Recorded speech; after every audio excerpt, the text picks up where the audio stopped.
Hello दोस्तों, स्वागत है आप सब लोगों का मेरे इस यूट्यूब चैनल पर। आज की इस वीडियो में हम डिस्कस करेंगे, जो भाई नया सेटअप डालना चाहता है तो उनको पुरानी मशीनें खरीदनी चाहिए या नई मशीनें खरीदनी चाहिए। क्योंकि बहुत सारे लोगों का सवाल आ रहा था कि भाई हमें बताइए, हम स्टार्ट करना चाहते हैं, कौन कौन सी मशीनें लगती हैं और क्या रेट की रहती हैं और कितना इसमें सेटअप में कॉस्ट आती है। तो बहुत सारे सवाल थे और मैंने एक बीच में एक वीडियो भी डाली थी, जो कहीं पे एक कारखाना बिक रहा था, तो वो जो है 1,20,000 रुपए का था। तो कुछ लोगों ने मेरे से सवाल किया था कि भाई इनकी सबकी अलग अलग वैल्यू बताओ कि ये सौदा बिल्कुल सही है या गलत है। तो आज की इस वीडियो में मैं यही डिस्कस करने आया हूँ। तो देखिए, इसके पीछे 3 रीज़न है। एक तो वो मशीन की बॉडी को अगर हम देखें तो कहीं भी ऐसा नहीं है कि रिपेयर ना हो, यानी कि कोई छोटी-मोटी दिक्कत आती है तो रिपेयर हो जाती है, तो आप पुरानी मशीनों से डरें नहीं। दूसरा आता है आपका फाइनेंस, यानी कि आप इतने स्ट्रॉन्ग हैं, अगर आपके पास अच्छा बजट है और आप एक अच्छी फैमिली से हैं और आप ये चाहते हैं कि नया सब कुछ लगे, तो आप जो है नई मशीनों के साथ जा सकते हैं। तीसरा आता है रिस्क।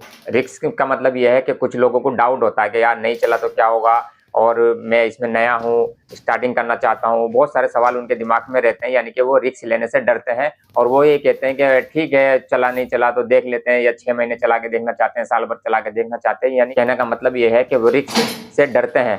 वो उनकी बात भी अपनी जगह जायज़ है।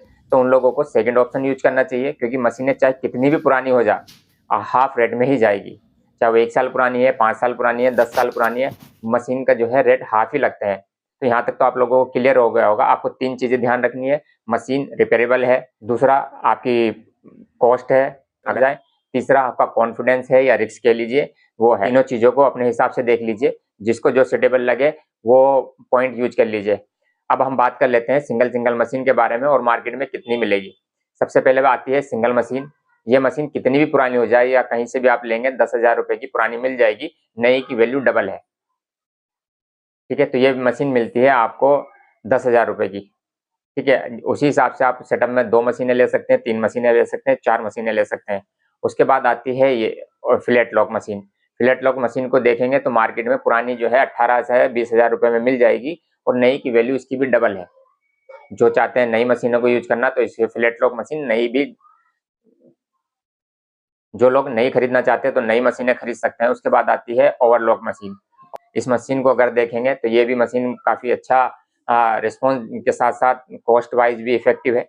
मार्केट में ये आपको मार्केट में अगर आप पुरानी लेंगे तो ये आपको 15,000 रुपए की मिल जाएगी। नई की कॉस्ट इसकी भी डबल है।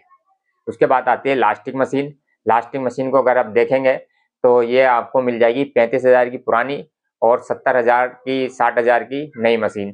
तो अपना अपना बजट है, अपने अपने हिसाब से आप इसको कैलकुलेट कर सकते हैं। उसके बाद आप लोगों को कुछ कटिंग मशीन की जरूरत पड़ेगी और टेबल वगैरह की जरूरत पड़ेगी। टोटल वैल्यू को काउंट कर लीजिएगा। तो जो भी लोग मेरे से एडवाइस मांगते हैं तो इन 3 चीज़ों को भाई अपने मन में रखो। तीनों चीज़ों के बारे में आप डिस्कस कर लो, अपनी फैमिली से मालूम कर लो। कहीं पे आपको लगता है कि फेल हो जाऊंगा या डर लगता है, तो आप जो है सेकंड ऑप्शन यूज करो, पुरानी मशीन यूज करो। जैसे जैसे आप लोगों की इनकम बढ़ेगी, वैसे वैसे आप लोगों स्ट्रॉन्ग हो जाएंगे। मशीनें बाद में भी आप चेंज कर सकते हो। ऐसी इन्फॉर्मेशन वीडियो के लिए जुड़े रहे मेरे चैनल के साथ साथ। Thank you so much.